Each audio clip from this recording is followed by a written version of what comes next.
Well, we're back again for another edition of Te Akau TV, joined today by Te Akau racing manager Reese Trumper. Reese, we're on the eve of Champions Day there at Ellerslie and the official or the first inaugural running of the Kiwi race. How's the team travelling into Saturday? Very exciting times.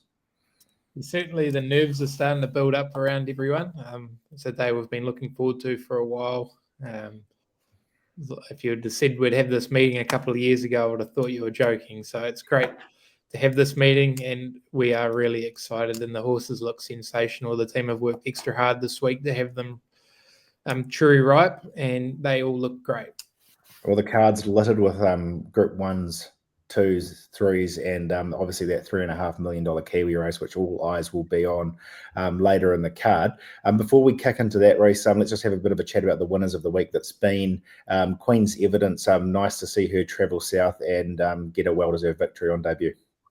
Yeah, thanks heaps to the owners for being so patient. Obviously, it was meant to run at Otaki abandonment, so she's travelled all the way to the bottom of the south. So it shows how tough she is. It was a great ride by Joe Doyle, took all the bad luck out of the equation, and she was very strong to the line, and she's a filly with plenty of upside. She's even going to get better when she turns as a 3-year-old, like I think all the King's Legacy progeny will, but it was great to get that 2-year-old victory with her now, and she has black-type aspirations for sure. And Rickett in there on Wednesday. Hooray for Harriet, well-deserved victory there. Dream of the Moon, of course, showed some form, was showing up in the preludes to the 2000 Guineas earlier in the spring, but good to see both of those horses get well-deserved victories as well. Yeah, Hooray for Harry's just had bad luck all the way through, so it was great to get the victory of him. Great ride by Michael. He's a horse that I do believe will get through the grades. And Dream of the Moon, she's a very impressive sort of filly. She heads to the Wellington Guineas now, but she's always shown the talent and the ability, and thank you to the owners being so patient with her also. I do believe that the time has been her best friend, and you'll see a much better horse in the autumn and even in the next season. Excellent. Well, let's kick off at New Plymouth. We'll see if we can find a winner for the team there before we head over to Ellerslie, and obviously we've got Captured by Love running there at Flemington. Kicking off in New Plymouth, race number 4, the 3-year-old set weight and penalty 1200, when stars align. He's come back good since he's been gelded, since his failure in the spring.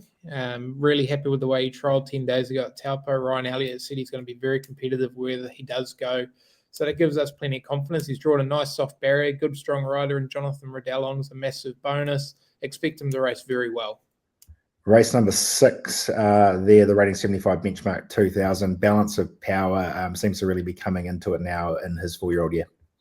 Exactly. Age has been certainly his friend, as you would expect with the L-Man's horse to get better with time, but he looks to be a very promising stayer for the future for the team, and he finds himself yet again in a very winnable race. Jonathan Riddell on again, big bonus. He needs a strong rider, this horse.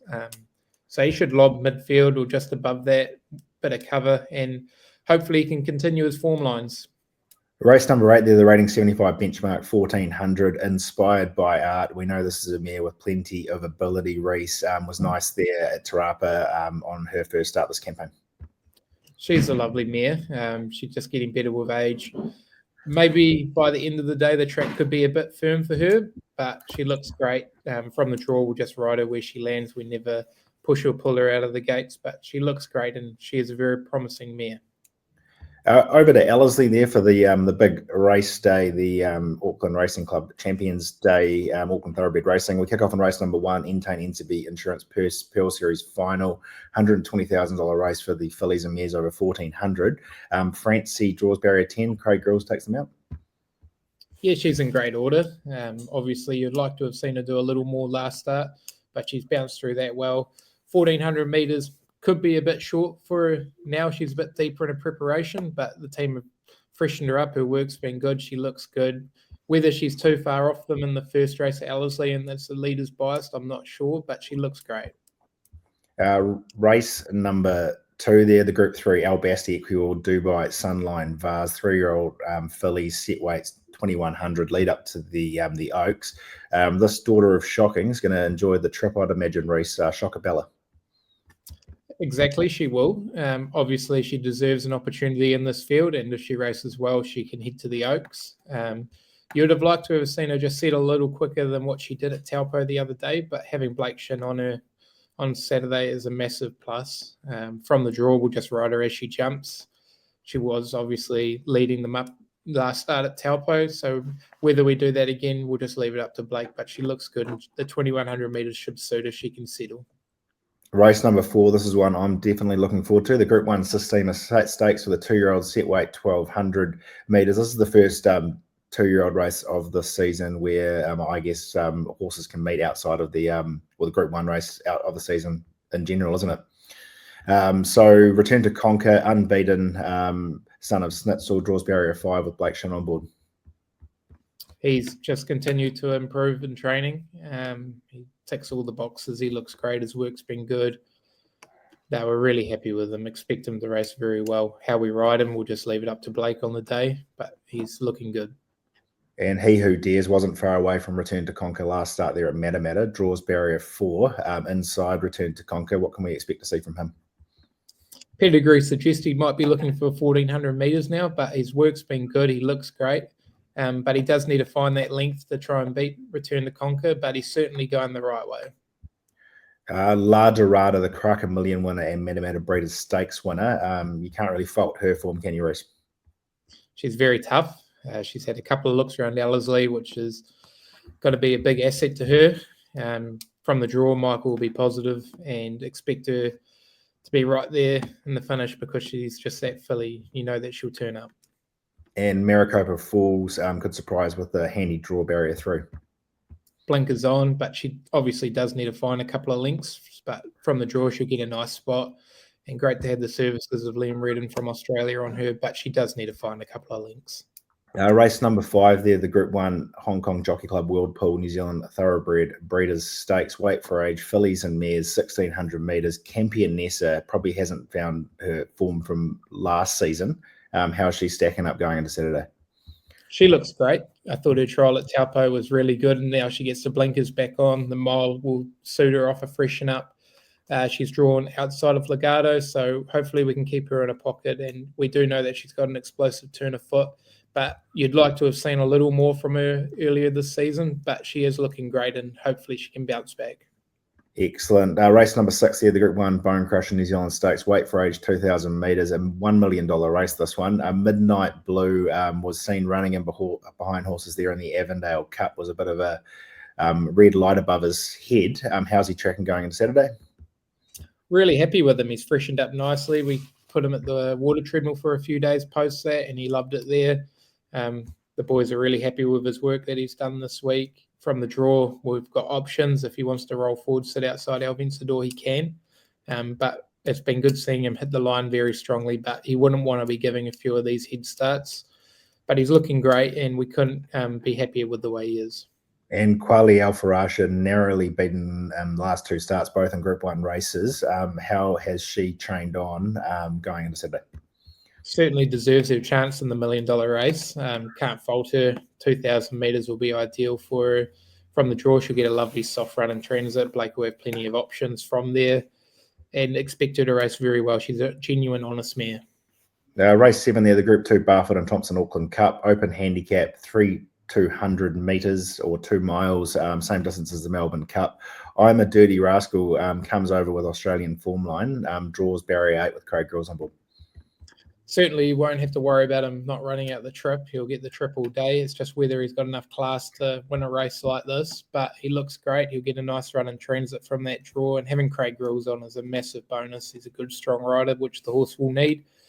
But like I said, the class thing might just be against him, but he looks great. And race number 8, the listed, the New Zealand Bloodstock Kiwi 3-year-old set weight and penalties, 1,500 metres, $3.5 million prize kitty for this one. Reece, you looking forward to this? We are. The team are looking forward to it a lot. Damask Rose, how's she been tracking? How's her work on Tuesday? And what can we expect to see from her on Saturday? She'll run very well. Her trial at Taupo 10 days ago was excellent. The draw probably would have liked a couple of spots closer in, but I do believe they'll fan out like they did Crack a Million Night. She should be able to drop in midfield, one off somewhere. And Blake knows her very well. He was very keen to get back over here to ride her. So she's a genuine chance. And Blake's obviously missing out on the All-Star Mile meeting there at Flemington. So Very good to have his services here in New Zealand as well. Of course, Class is on the ballot there, possibly could come in with a scratching. We'll talk about her later. Down to race number 9, we're talking about plenty of Group 1s here. This one's the Trackside New Zealand Derby for the 3-year-olds again, set weights over 2,400 metres. Harkonnen was a nice run last start there in the Derby lead up.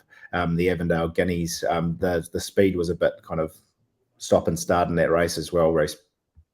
It was, and we got to remember he was going 5 weeks between runs into that, so there was still plenty of improvement, but it was great to see him stick on. He's only got to improve 1.5 lengths to be winning a Derby, and he looks good, his work's been good, drawn a nice soft alley, there'll be plenty of speed on, so it'll be a truly run Derby, which will suit him.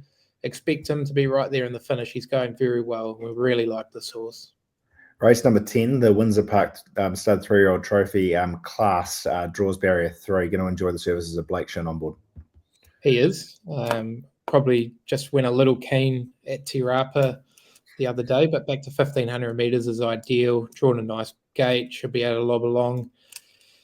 Out in front, obviously the race changed complexion dramatically at Te Rapa. All the back markers, he was the only front runner to keep on. So he's going really good. He looks good. Expect him to run a big race. Excellent. And then one over there at Flemington in the Group 2 CUNY Stakes. It's over the mile, the same distance that Captured by Love won the 1,000 guineas over. How is she travelling over there at the moment after her first upstart in Australia? Yeah, Mark's really happy with her and Ben. Just a wet track, probably. She just didn't let go on it. Blake said that she travelled up really nice to the corner, but just didn't let down like he thought she would. So back onto a dry deck on Saturday will be ideal. Up to the mile, so expect her to turn her form around. Excellent, Reece. That wraps up the runners there for Saturday. Where are we going for the best bet? I think Balance of Power at New Plymouth is a good bet. I think he's going very well. Excellent. Balance of Power there at New Plymouth. Reece is staying away from the LSE meeting.